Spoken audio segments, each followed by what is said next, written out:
Hello बच्चों, let's see this question. The question said the work function of the substance is 4 electron volt. The longest wavelength of light can be cause photoelectron emission from this substance is approximately, and our options are option A 540 nanometer, B 400 nanometer, C 310 nanometer, and D 220 nanometer.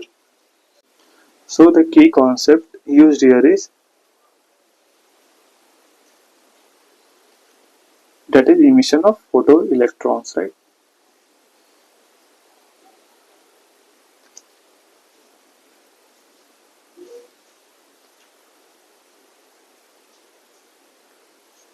तो ये क्या होता है, like हमें पता है अगर हमारे पास लाइक ये मेटल्स हैं एंड इस पे क्या हो रहा है, लाइक हमारे पास फोटोन्स इस पे फॉल्स कर रहे हैं. सो जो इलेक्ट्रॉन्स इनसाइड द मेटल्स हैं वो एनर्जी गेन करते हैं एंड ये बाहर आते हैं, राइट. मेटल से रिजेक्ट करते हैं, और रिजेक्ट कब करते हैं, जब ये एनर्जी हो sufficient greater than and equal to 5 के इक्वल हो, दैट इज वर्क फंक्शन के इक्वल हो, राइट. तो हमारा जो एच न्यू है वो ग्रेटर इक्वल टू 5 के इक्वल हो, राइट. सो जो बाहर जैसे लाइक यहाँ पे जैसे सरफेस से बाहर इलेक्ट्रॉन आएगा तो क्या होगा, कुछ ना एक जो अगर इसके पास एनर्जी एच न्यू की वैल्यू ग्रेटर देन 5 है तो जो बाहर आएगी उसके पास कुछ ना कुछ काइनेटिक एनर्जी होगा, राइट. एंड ये काइनेटिक एनर्जी किसके बराबर हो जाएगा, that is equal to h nu. जो इलेक्ट्रॉन्स लाइक जो लाइट जो फोटोन्स या लाइट जो फॉल्स कर रहे मेटल पे वो माइनस मेटल का work function, right.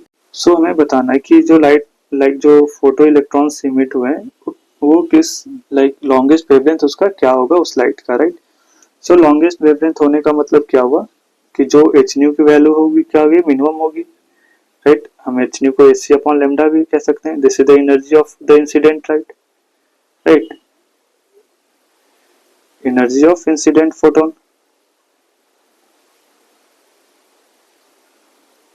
So lambda ज्यादा है तो यानी एनर्जी क्या होगा, कम होगा.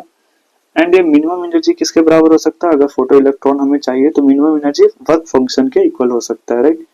अगर ये मिनिमम एनर्जी वर्क फंक्शन के इक्वल होगा तो जो बाहर जो इलेक्ट्रॉन्स आएंगे उसके पास काइनेटिक एनर्जी जीरो हो जाएगी, राइट.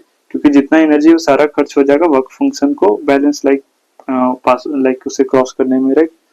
सो हमारे पास जो बाहर जैसे ही निकलेगा उस लाइक मैक्सिमम वेवलेंथ के लिए जो बाहर इलेक्ट्रॉन्स जो आएंगे उसकी एनर्जी क्या हो जाएगी, काइनेटिक एनर्जी जीरो की इक्वल हो जाएगी, that is equal to H C upon lambda max, right, -5. So 5 equal to हमारे पास क्या आ जाएगा, that is H C upon lambda max, right. So हमें एक वर्क फंक्शन हमें सब्सटेंस का दे रखा है दैट इज 4 इलेक्ट्रॉन वोल्ट.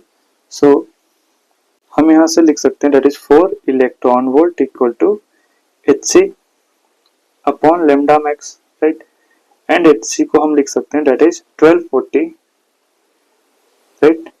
ये जो आता है 1240 ये होता है nanometre and like nanometre and energy के फॉर्म में, अगर इलेक्ट्रॉन वोल्ट के फॉर्म में आता है, राइट.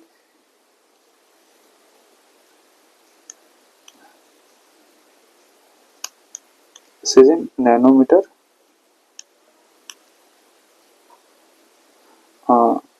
राइट,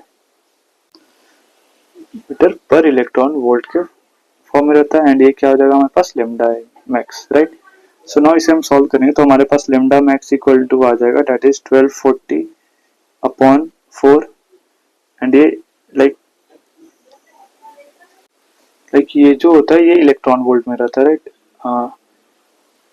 और ये इलेक्ट्रॉन वोल्ट में कब आता है, जब ये लेमडा की वैल्यू जो होती है ये नैनोमीटर में हम लेते हैं तब, राइट. ये 1240 की वैल्यू आती है that is like h C upon, अगर लेमडा की वैल्यू नैनोमीटर में ले तो हमारे पास जो एच सी की वैल्यू है लाइक 1240 इलेक्ट्रॉन वोल्ट आती है, राइट. सो इलेक्ट्रॉन वोल्ट आ जाएगा, राइट.